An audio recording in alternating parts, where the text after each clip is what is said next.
Coach Norvell touched on it. If they make all their extra points, then they're not in that situation where they have to go for two. Whereas, Ryan was very steady and has been all season so far. How pleased have you guys been with Ryan so far? Ryan's off to a really good start. It started with how he competed in fall camp. I thought he did a really nice job, and it's carried over into the first three games. And I think you could tell he's got some confidence to him in the way he's playing, and he should.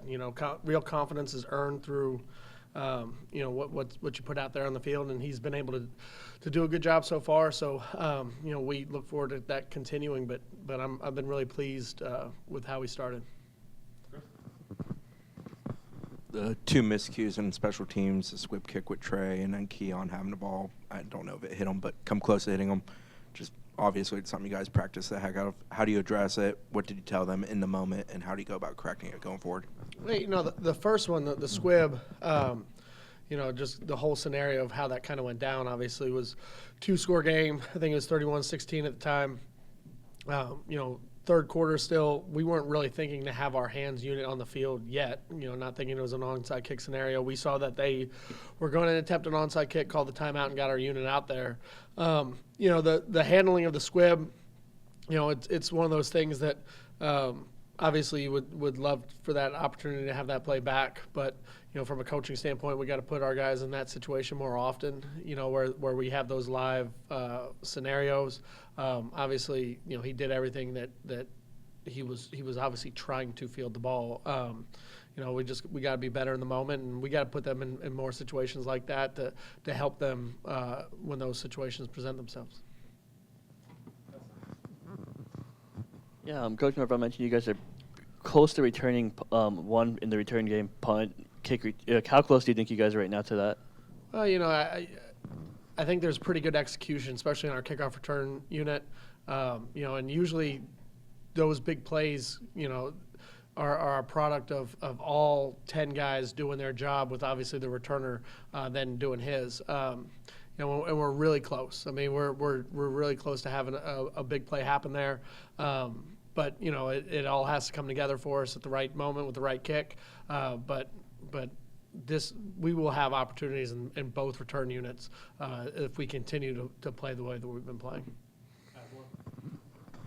Is Jared's individual production or his presence and what it does, is that the bigger value for you guys right now on defense? Well, I think, especially early in the season, Jared's not going to sneak up on anybody, I think teams are trying to find ways to whether it's with a running back or a tight end, to try to slow him down in terms of the pass rush. But his presence in and of itself creates opportunities across the board for the defense. And then, I think game one, he probably felt like he was getting a little bit frustrated, because I think he had that expectation for himself in terms of what he wanted to go accomplish. Game 2 and 3, he just went out and tried to play hard.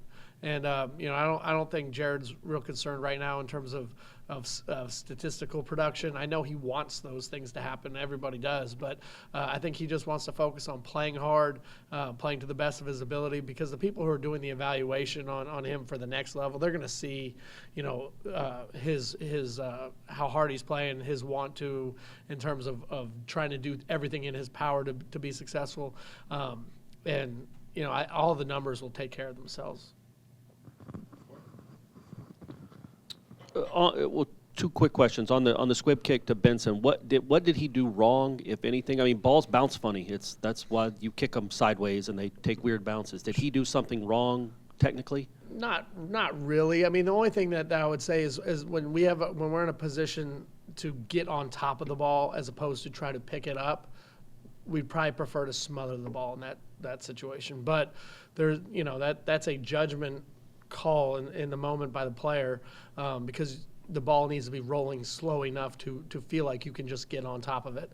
But it is the tricky thing. Obviously footballs bounce all kinds of different ways, and it's hard to simulate that exact kick at that exact moment in practice, but it's something that we got to put them in that situation more often. And on the Keon, the last punt return, did it hit him? Was there a reason he didn't, if you talk to him afterwards about it, why he didn't rush up and go catch that ball or get away from it? we were in a punt safe setup defensively or on the punt return unit. So we really didn't have anyone protecting. And I feel like he knew that was the case. There wasn't a return set up with it. And I think he was in between thinking he could go get it and he couldn't. And he got caught kind of in that in-between mode, which is one of those valuable lessons for him as a punt returner, especially in this situation. Just get away. Like if you're not 100% sure you can go get it, get away. And if you are convicted that you can, then just go get it. But you can't live half in and half out. And he totally understood it, and it's going to be something that he's going to be better at moving forward. The way that game was going, what a break that it kicked.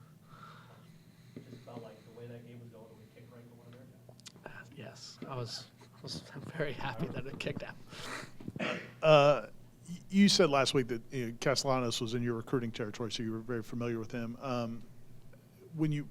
How different is it? Or I guess Klubnik is athletic for a quarterback, but that guy was athletic for anybody. What kind of challenge will it be to get after the quarterback this week compared to maybe what you saw last week?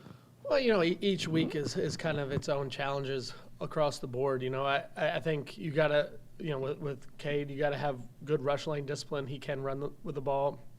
I don't think they're going to put them in as many quarterback design run situations as maybe that we saw in this past week. But, we got to be disciplined. We got to be structured in how we rush and what we do. And, and that's going to be true no matter who you play against. But I think Cade's going to present a little bit different issues this week, but we certainly have to be disciplined in what we do. You talk about guys not sneaking up on people. I mean, I guess maybe Patrick last year as a newcomer rookie, kind of put the conference on notice. What have you been seeing from him these first 3 weeks, and how do you plan to kind of manage him and his sort of expectations moving forward? Yeah, I think Pat does a lot of things really well that probably go unseen. His ability to execute within the defense, his ability to play his run structure, his responsibility in the run. Those are things that always don't show up on stat lines. But Pat does a lot of things out there that have showed progress and growth for him as a player. Are the flash plays, are there quite as many as it felt like? Maybe it felt like his first year, that every game he played in, he made some kind of flash play. But I would also go back and say in the LSU game, him batting down that pass on third down was a big play in the game. He had a TFL in this past game. So I think those flash plays are there. I just think we probably expect them more now. So Pat just got to keep doing what he's doing. He's got a bright future ahead of him, and it just got to be every week persistent growth and improvement as a player. I think Jared led the team in snaps last game, I think it was correct. Is that by design, or do you guys want to kind of sub him out a little bit more and get him more rest? A little bit of both. In terms of where we were depth-wise going into last game at defensive end, we knew that we're going to have to, some of the guys were going to have to handle some more responsibility in terms of snaps. That was already the game plan, was to play him a little bit more than he had been playing anyway. His snap count got pretty high, and that wasn't totally the plan going in, but the way the game played out, it became a necessity. You get into a situation late in the game where the game was within 2 scores there in the last quarter. Your best players are going to be on the field, and and it's a situation where Jared wanted to be on the field, obviously. So we're going to do whatever we had to do to win the game. Okay. Thanks, Coach. Thank you. Appreciate it.